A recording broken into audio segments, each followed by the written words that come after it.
বেশ, চলেন একটা এক্সপেরিমেন্ট করি। এই দুইটা জিনিসকে আলাদা করে এই অংশটা আমি আমার ছেলের হাতে দিলাম, আর এই অংশটাকে নিয়ে আমি এই জাস্ট এখানে রেখে দিলাম।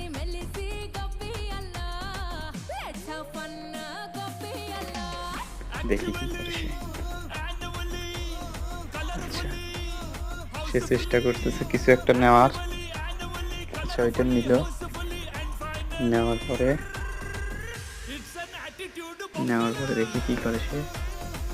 আচ্ছা, বসলো, and then he will try adjust this। দেখি আমার ছেলে কি পারে নাকি পারে না। সে এটা করেছে অলরেডি একবার, বাট বিষয়টা নজরদারি করতেছি যে আসলে সে পারে কিনা। আমি অবাক হয়েছি, তাই আপনাদেরকে দেখানোর জন্য ট্রাই করতেছি দেখি কতটা ট্যালেন্ট তার।